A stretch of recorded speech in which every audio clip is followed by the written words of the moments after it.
नमस्कार, बहुत स्वागत है आपका इस बुलेटिन में। आपके साथ मैं हूं दिव्या। रुख करते हैं खबरों का, जहां हरियाणा विधानसभा का बजट सत्र 20 फरवरी से शुरू होने जा रहा है। बजट सत्र को लेकर विधानसभा अध्यक्ष ज्ञानचंद गुप्ता ने जानकारी देते हुए कहा कि 23 फरवरी को हरियाणा का बजट पेश होगा। संसद की सुरक्षा में हुई चूक के बाद विधानसभा में सुरक्षा के पुख्ता इंतजाम किए गए हैं। सदन के अंदर 8 फुट से बड़ी ग्लास वॉल बनेगी और दर्शक दीर्घा और विधायकों के बीच में ग्लास वॉल जो है ये तैयार की जाएगी।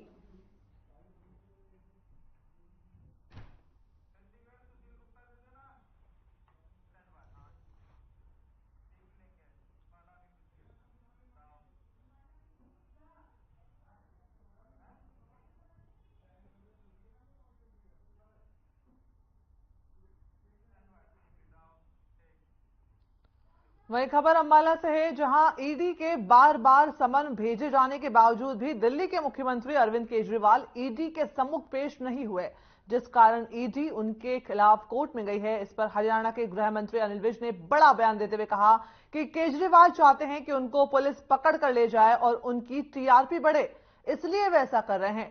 केजरीवाल ने एक बयान में कहा कि बीजेपी चाहती है कि देश में चुनाव है और वो ना हो। इस पर अनिल विज ने कहा कि केजरीवाल कुछ भी बोलते रहते हैं। हर चुनावी समय में हर जो चुनाव है, सभी चुनाव समय पर हो रहे हैं और अभी तो चुनाव हुए ही हैं और आगे भी जो चुनाव है वो समय पर होंगे। अनिल विज ने लोकसभा के चुनावों में 400 सीटें जीतने का दावा भी किया और साथ ही राहुल गांधी पर निशाना साधते हुए उन्होंने कहा कि उनकी इंडिया गठबंधन की जो है वो भिंडी बन गई है। साथ ही बीजेपी के वरिष्ठ नेता लालकृष्ण आडवाणी को भारत रत्न अवार्ड देने पर उनको मुबारकबाद भी दी है।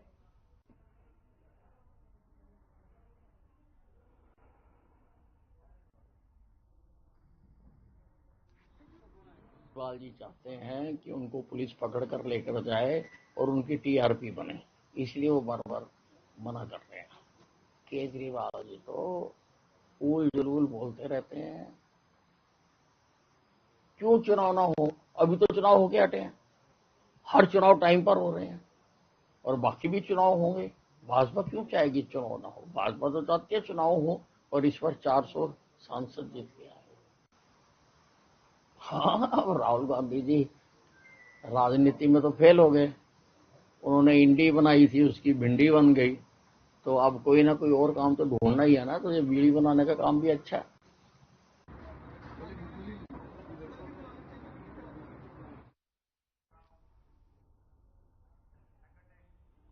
वही मनोहर सरकार में विकास कार्य पूरी तेजी के साथ में करवाए जा रहे हैं। इसी कड़ी में हरियाणा के कैबिनेट मंत्री कंवरपाल गुर्जर ने छछरौली अनाज मंडी में 1 करोड़ 34 लाख की लागत से बनने वाली सड़कों का शिलान्यास किया।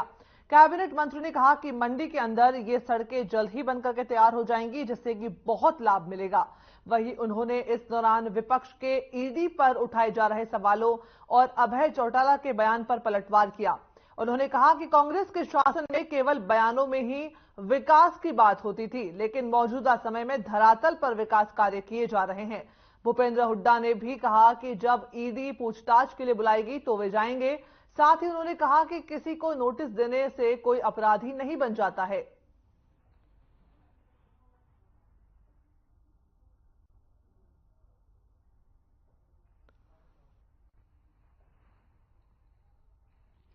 कि यहाँ मंडी में इस प्रकार की सीसी की जरूरत थी रोड की, और उसमें 1 करोड़ 35 लाख रुपए उसके मंजूर हुए और आज उसके काम शुरू हुआ है और मैं समझता हूँ बहुत जल्दी ये काम हमारा पूरा होगा।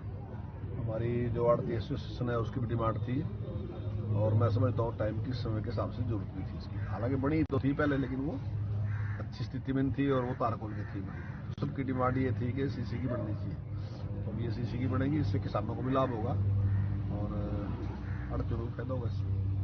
कोई भी राजनीतिक पार्टी है उसको पूरा अधिकार है अपने प्रोग्राम करने का और साहब को भी वो है। और मैं समझता हूँ कि राजनीतिक अगर अपना दायरा बढ़ाना तो उसके लिए प्रोग्राम करने जरूरी है। ठीक बात अच्छी करते हैं, वो भी करते हैं। वहीं हरियाणा के शहरी क्षेत्र में विकास की दिशा तय करने के लिए 2 दिवसीय वर्कशॉप शुरू हो गई है। केंद्र सरकार के हाउसिंग और अर्बन विभाग की तरफ से वर्कशॉप का आयोजन किया जा रहा है। हरियाणा के चीफ सेक्रेटरी संजीव कौशल ने कार्यक्रम में मुख्य अतिथि के तौर पर शिरकत की। इस दौरान उन्होंने कहा कि केंद्र सरकार देश में शहरीकरण को मजबूत करने के लिए इस तरह की वर्कशॉप का आयोजन करती है। साथ ही अलग अलग राज्यों में इस तरह की वर्कशॉप का आयोजन होता है। वर्कशॉप में शहरी क्षेत्र की बुनियादी समस्याओं और समाधान पर चर्चा होती है।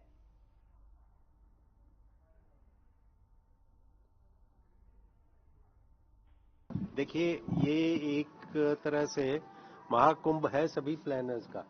श्री केशव वर्मा आए हुए हैं, भारत सरकार की तरफ से एक हाई लेवल कमेटी बनी हुई है। तो ये अलग अलग प्रदेशों में जाकर डिस्कशंस करते हैं। टॉप के सारे हमारे अर्बन प्लानर्स इसमें आए हुए हैं और हमारे रेरा के चेयरमैन हैं, हमारे एडिशनल चीफ सेक्रेटरी साहब हैं, सारा विभाग है। इसके अलावा स्टेक होल्डर्स को भी ये बुला के डिस्कशंस वगैरह करते हैं। जो भी बुनियादी समस्याएं हैं अर्बन प्लानिंग की, अर्बन इश्यूज की, उन सब पे बातचीत करते हैं। चाहे वो नई कोई डेवलपमेंट करनी हो जिसे ग्रीन फील्ड कहा जाता है, या ब्राउन फील्ड, जो एग्जिस्टिंग आबादियां हैं उनकी क्या क्या समस्याएं हैं। सो वो सारी चीजें डिस्कस हो रही हैं।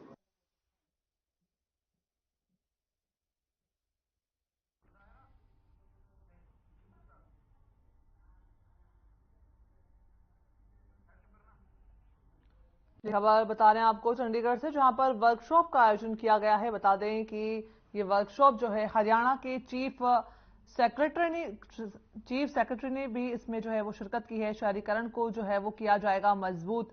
चीफ सेक्रेटरी का ये कहना, जहां पर वर्कशॉप का आयोजन हो रहा है, मजबूती को लेकर के जो है वो बात की जा रही है। हरियाणा के चीफ सेक्रेटरी ने इसमें शिरकत की है।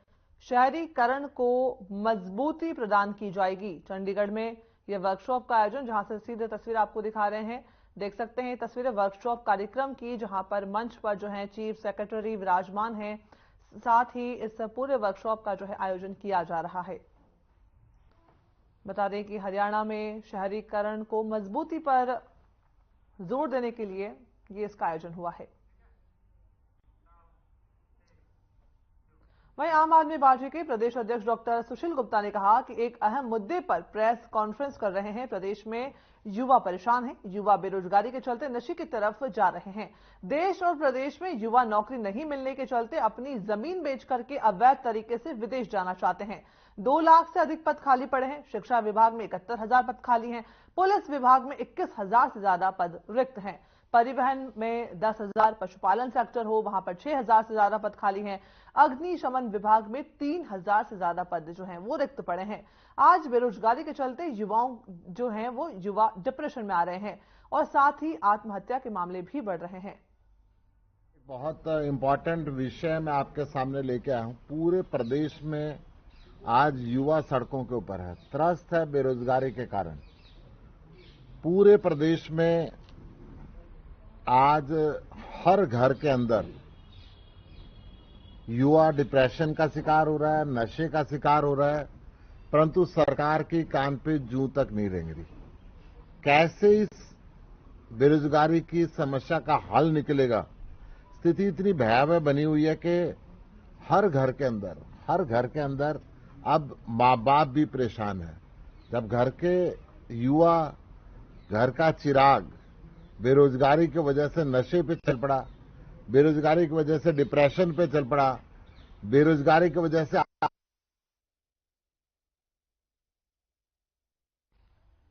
वहीं कुरुक्षेत्र के एक निजी पैलेस में कांग्रेस के रोड समाज के कार्यकर्ताओं के द्वारा कार्यक्रम आयोजित हुआ, जिसमें पूर्व मुख्यमंत्री और नेता प्रतिपक्ष भूपेंद्र सिंह हुड्डा पहुंचे।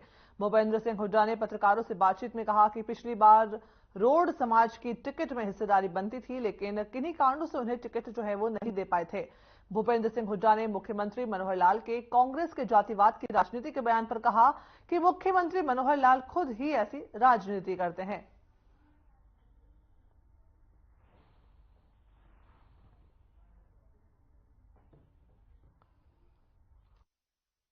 समाज ने बुलाया था, बात हुई थी। पिछली बार देखिए जब टिकटों का वितरण हुआ, समाज को नहीं मिली तो इनका हक बनता था, तो इनका यही थी। वैसे तो साथ है ही, किसान हैं आमतौर पे, और किसानों का भला सिर्फ कांग्रेस पार्टी कर सकती है, इस बात में।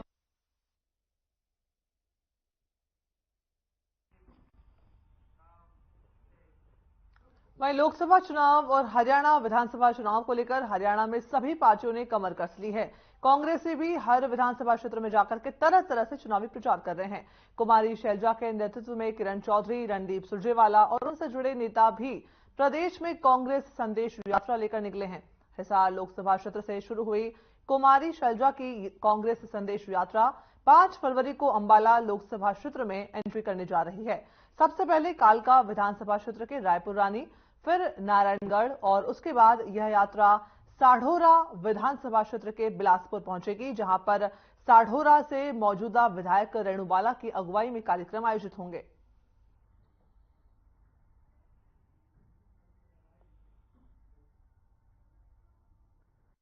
और देखिए, जैसा कि आप सभी को आज यहाँ पर बुलाया गया है कि जो हमारे माननीय नेता आदरणीय राहुल गांधी जी, उनके द्वारा 14 जनवरी को भारत जोड़ो न्याय यात्रा शुरू की गई है और उसी के तहत ही हमारी सर्वमान्य नेता और बहन कुमारी शैलजा जी अपने राष्ट्रीय नेता है, हरियाणा प्रदेश कांग्रेस की अध्यक्ष रही, पूर्व में कैबिनेट मंत्री भी रही, राज्यसभा सांसद रही और फिलहाल में अभी उत्तराखंड की प्रभारी है वो, और उनके साथ मिलकर हमारी बहन किरण चौधरी जी जो हमारे साथ विधायक भी है, पूर्व में मंत्री रह चुकी है। वहीं इनेलो के महासचिव अभय सिंह चौटाला का कहना है कि वर्तमान में देश के जो हालात हैं, अगर विपक्ष के नेता इकट्ठा नहीं हुए तो सब जेल जाएंगे और उसके बाद कोई चुनाव नहीं होंगे। इसके साथ ही उन्होंने कहा कि अब यह फैसला इंडिया गठबंधन के लोगों को करना है कि जेल जाएंगे या इकट्ठा होंगे। देश में लगातार ईडी का दुरुपयोग हो रहा है। जो नेता सरकार के खिलाफ बयानबाजी करते हैं उन्हें जेल में डाल दिया जाता है। यमुनानगर के पूर्व विधायक दिलबाग सिंह जिनके घर से कोई दस्तावेज और राशि बरामद नहीं हुई, उन्हें भी जेल में डाल दिया गया, जबकि जिनके घर से 5 करोड़ और 5 किलो सोना मिला वो अभी भी घर पर बैठे हैं।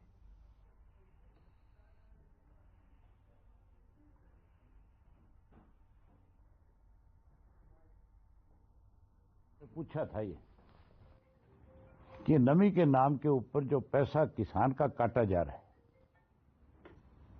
आप केवल इतना बता दीजिए खाते में किसके जा रहा है, किस एजेंसी के खाते में जा रहा है, मिल मालिक के खाते में जा रहा है, आड़तीय के खाते में जा रहा है, या सरकार की जो एजेंसी उसकी खरीद कर रही है उसके खाते में जा रहा है, या मैंने पूछा कि ये तुम्हारे खजाने में आ रहा है, कहा मैं जांच कराऊंगा, आज तक जांच नहीं हुई। उसके अलावा और बहुत सारे घोटाले हैं, शराब का घोटाला है, रजिस्ट्री का घोटाला है, मुकदमे बना दे तो इसका मतलब ये थोड़ा ही कि कोई वो सरकार को सरेंडर करेगा नहीं। वहीं कैथल सिविल थाना प्रभारी सुनीता ढाका ने पत्रकारों को जानकारी देते हुए बताया कि 3 फरवरी को उन्हें सूचना प्राप्त हुई थी कि 3 साल की सुमन नाम की एक बच्ची घर से गुम हो गई है। जांच अधिकारी और उन्होंने खुद जाकर मौके पर छानबीन की और वहां पर लगे सीसीटीवी फुटेज चेक किए, लेकिन लड़की उन्हें कहीं नहीं मिली। प्रभारी ने बताया कि उन्हें शक था कि कहीं बच्ची के साथ में कोई अप्रिय घटना न घट गई हो, जहां पर एसपी कैथल को सूचना दी, जिसके बाद में एसपी ने बड़ी संख्या में फोर्स को वहां पर भेजा और कार्रवाई शुरू की, लेकिन पुलिस को उस वक्त भी कोई सफलता प्राप्त नहीं हुई। करीब रात को 2 बजे तक पुलिस का बच्ची के लिए सर्च अभियान जारी रहा।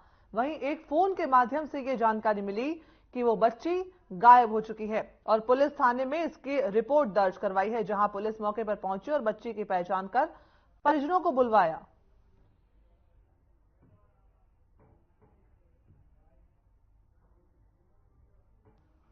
हमें कल दिनांक 3/2/24 को शाम 7 बजे एक सूचना प्राप्त हुई थी भी एक लड़की है सुमन, जिसकी उम्र है 3 साल, वो घर से मिसप्लेस हो गया है, गुम हो गया है। तो हमें आईओ और मैं तुरंत प्रभाव से मौके पर जाके हमने बच्चे की छानबीन की और कई जगह सीसीटीवी फुटेज चेक किए, लेकिन हमें लड़की कहीं नहीं मिली। हमें शक था कि कहीं बच्चे के साथ कोई मिसहैपनिंग ना हो गया हो। एसपी मैडम को बताया गया, एसपी मैडम ने तुरंत प्रभाव से डायरेक्शन दी और आल फोर्स को भेज के कॉम्बिंग करवाई गई। लेकिन उस टाइम पर भी हमें कोई सफलता प्राप्त नहीं हुई थी। हम रात 2 बजे तक हमने बच्चे को ढूंढने का प्रयास किया। सुबह हमें एक विट्टी आती है कंट्रोल से। चलो कोई बात नहीं, पर ध्यान रखना बहुत जरूरी है बच्चों का।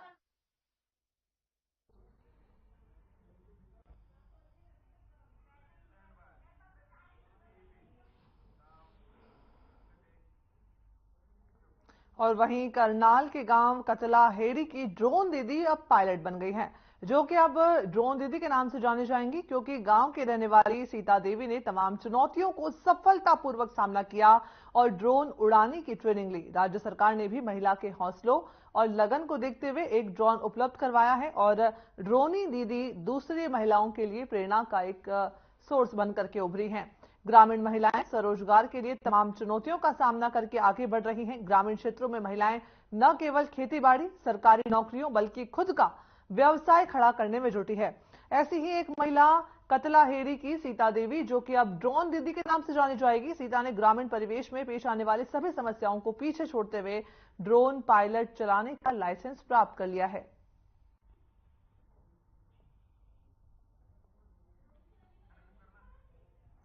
ये खबर आपको बता रहे हैं, जहां पर एक महिला जिसका नाम सीता है, उन्हें ड्रोन दीदी का जो है टैग जो है वो दिया गया है। ड्रोन उड़ाने की उन्हें ट्रेनिंग दी गई है। देख सकते हैं ये तस्वीरें सीधे आपको दिखा रहे हैं, जहां पर महिला दिखाई दे रही है ड्रोन उड़ाते हुए।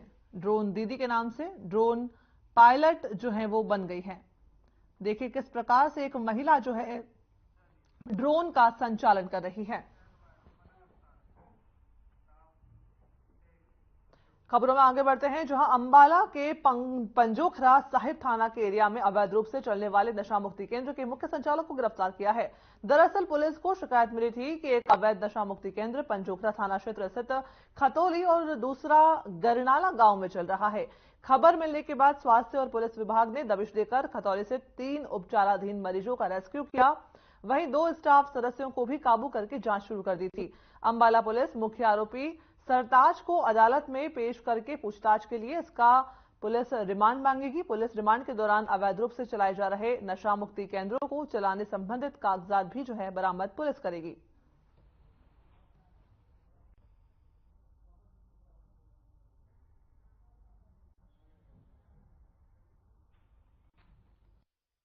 जो अवैध रूप से नशा मुक्ति केंद्र चलाए जा रहे थे, उसमें मुकदमा दर्ज है और इसमें 2 पहले ही अरेस्ट किए जा चुके हैं और इसका जो मेन संचालक है सरताज, इसको भी हमने अरेस्ट कर लिया है।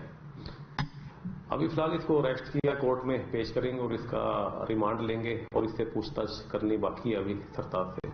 बरामदगी क्या कुछ बरामदगी नहीं, बरामदगी के उसमें जो वहाँ पे रखे गए थे अवैध रूप से, वो वहाँ मिले थे। बाकी डॉक्यूमेंट वगैरह है जो ये केंद्र चला रखा है, इसे डॉक्यूमेंट वगैरह भी पता करने हैं। अभी किस डॉक्यूमेंट के आधार पर ये इसने रखे हुए थे। वहीं अंतर्राष्ट्रीय सूरजकुंड मेले के चौथे दिन सूरजकुंड मेला परिसर में हजारों की संख्या में लोग पहुंचे हैं। यहां पर पहुंचने वाले लोगों का कहना है कि इस बार का सूरजकुंड मेला पहले के मुकाबले काफी ज्यादा आकर्षित है। इस बार की जो थीम है वो थीम स्टेट और पार्टनर कंट्री की झलक उसमें दिखाई दे रही है। मेले में 4 चांद लग रहे हैं। वहीं रविवार के सूरजकुंड मेले में क्या कुछ रौनक देखने को मिली, आइए आपको बताते हैं हमारे संवाददाता मोनू पांचाल की एक खास रिपोर्ट। 37वें सूरजकुंड का तीसरा दिन है और आज दिन रविवार है और किस तरीके के लोग यहाँ पर अब भीड़ जो है लगातार बढ़ती जा रही है, क्योंकि रविवार का दिन है, सभी छुट्टी पर होते हैं और कहीं ना कहीं भीड़ जो है सूरजकुंड को देखने के लिए पहुंचते हैं। तो कुछ दर्शक हमारे साथ हैं, उन दर्शकों से भी पूछते हैं। क्या नाम है आपका? मेरा नाम मनीष शर्मा है और मैं दिल्ली से आया हूँ। कितनी बार सूरजकुंड आए आप? आज मैं पहली बार आया हूँ, बट यहाँ पे आके बहुत अच्छा लगा। लाइक हमारे इंडिया के छोटे छोटे गाँव से जो अलग अलग इतने कलाकार हैं वो यहाँ पे आ रहे हैं, देख के बहुत अच्छा लग रहा है। क्या कुछ खरीदारी करिए, क्या कुछ अच्छा लगा, क्या कुछ देखने को मिला? अभी 1-2 आइटम मेरे हाथ में ही है, कुछ तो मैं गाड़ी में रखाया हूँ। जैसे ये गाड़ी में लगाने के लिए वुड का बना हुआ है, ये ऐसे हिलता रहता है। ये विसल है जो पत्थर की बनी हुई है, जिसको में पानी डाल के हम बजाते हैं तो इसमें आवाज भी आती है। काफी चीजें हैं और ये वुड के ऊपर बनी हुई शिव जी की प्रतिमा है। काफी चीजें हैं, लाइक काफी अच्छा लग रहा है। फर्स्ट टाइम आया हूँ, काफी टाइम से मौका नहीं मिला यहाँ पे आने का। बट किसके साथ आए हैं? फैमिली के साथ आए? जी जी जी, उनसे भी बात करना चाहेंगे। आप भी पहली बार सूरजकुंड आए हैं? यस, मैं पहली बार आई हूँ सूरजकुंड। कैसा लगा सूरजकुंड? बहुत अच्छा लगा। क्या क्या कुछ खरीदारी करी है? क्या कुछ पसंद आया? क्या देखा है? बहुत अच्छा लगा, मतलब सब चीजें इतनी अच्छी है कि ज्यादातर चीजें जो है हाथ से बनी हुई है और हैंडमेड है सब कुछ, तो मुझे बहुत अच्छा लगा। डिफरेंट है, ये नहीं है कि अलग अलग स्टेट्स की है, अलग अलग यूनिक चीजें है जो आज तक हमने देखी नहीं है। कुछ चीजें तो ऐसी है जो आज तक हमने कभी देखी भी नहीं है। तो पहली बार आई है? हाँ, मैं फर्स्ट टाइम आई हूँ। इस तरीके की चीजें हैं जो आज तक हम संस्कृति भूल चुके हैं, वो चीज हमको यहाँ नजर आ रही है। नहीं, किताबों में बेसिकली पढ़ा था सूरजकुंड मेले के बारे में, बट आज पहली बार देखने में बहुत ज्यादा अच्छा लगा। ज्यादा अच्छा लगा। जी बिल्कुल, और कहीं ना कहीं बच्चे भी यहाँ पर पहुंचे हुए हैं, बच्चे भी काफी एंजॉय करें। क्या नाम है बेटा आपका? अनाहिता। अनाहिता, कहाँ से हैं आप? पंजाब। पंजाब से है? जनकपुरी से है, पंजाब से है, ये बताओ। जनकपुरी से। दिल्ली से जनकपुरी से है। कैसा लगा सूरजकुंड मेला? अच्छा। क्या पहली बार आए आप? पहली बार आई हूँ। क्या क्या कुछ देखा आपने यहाँ पर? यहाँ पर बैग्स देखे, ज्वेलरीज देखी, हेयर बैंड्स देखे, ब्रेसलेट्स देखे और कपड़े देखे। क्या डांस भी देखा है? किस तरीके का डांस यहाँ पर हो रहा है? हाँ। डांस करा आपने? हाँ। किसके साथ आए? कौन कौन आए आपके साथ? मेरे साथ मेरी एक चाची आई है, मम्मी आई है और दीदी आई है। तो पूरा एंजॉय करें आप सूरजकुंड में। हाँ। रविवार का दिन है और आज सूरजकुंड का तीसरा दिन है, और भी पब्लिक पहुंचेगी, और भी जनता यहाँ पर मेले को देखने के लिए, एंजॉय करने के लिए पहुंचेगी। फरीदाबाद से हर खबर के लिए मोनू पांचाल। वहीं जसपा प्रधान महासचिव दिग्विजय चौटाला ने फतेहाबाद विधानसभा के कई गांवों में जनसंपर्क अभियान चलाया, जिसके तहत नुक्कड़ सभाओं को संबोधित करते हुए उन्होंने कहा कि गुजरात में गुजरातियों, महाराष्ट्र में मराठी को आरक्षण है, तो हरियाणा में हरियाणवी को भी नौकरी रोजगार में आरक्षण मिलना चाहिए। वहीं जसपा और दुष्यंत चौटाला की यही लड़ाई है, जिसे अंजाम तक अवश्य पहुंचाया जाएगा। उन्होंने कहा कि जसपा की सोच है कि 100 नौकरियों में से करीब 75 नौकरियां ऐसी होनी चाहिए जिसमें हरियाणा के युवाओं को प्राथमिकता दी जाए।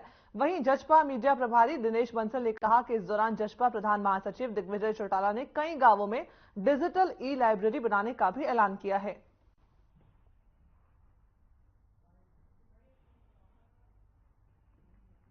दूरगामी परिणाम होते हैं। आज हमारे पढ़े लिखे बच्चे अगर गुड़गांवा जैसे शहरों में जाते हैं, बताते हैं कि फतेहाबाद से आया, तो लोकल के एक रिजेक्ट कर दी जाती है, कर्नाटक वाले को पहल मिल जाती है, मुंबई से आए वाले को नौकरी मिल जाती है। हमारी सोच ये है कि हम हरियाणवी को पहल करवाएं, 100 नौकरी हरियाणा में लगे तो 75 लोकल में, और इसकी लड़ाई आपके 3 पंचायतें महिला सरपंच हैं, आपके 2 महिला सरपंच। ये जो महिला सरपंच बनी हैं, कभी इतनी बड़ी थी अपने गांव में?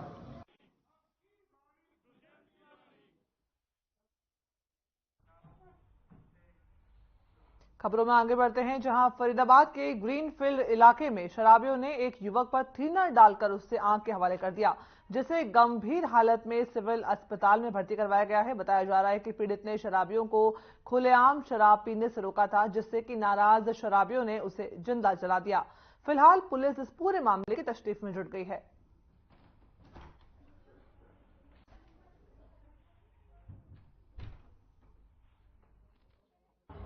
फिर उसको मैंने दोबारा से बोला, फिर वो गाली से बोला, फिर मैंने भी गाली दे दी। 3 बंदे थे, एक उसका लड़का था, लड़का उसका पीछे से आया, सुन आया क्या हो रहा, उसने आकर मेरी कोई भरी एकदम उसके हाथ में थिनर डाल दिया मेरे को। कौन है घर बंदा, क्या करता है और आप क्या करते हो वहाँ पे? मैं बैंकेट ले रखा है सर किराए पे। अरे घर बंदा वहाँ पे उसका कोई रूल नहीं है, बाहर खोखा लगाता है खाने का। जी। झगड़ा किस बात पे होगा? भाई यही तो झगड़ा है सर, और तो कोई बात नहीं। मेरी बैंकेट में बैठा दारू पी रहा है सर। अच्छा, शराब पी रहा था? जी जी। तो आपने मना किया था? हाँ जी। बुलेटिन में फिलहाल इतना ही, मुझे दीजिए इजाजत, नमस्कार।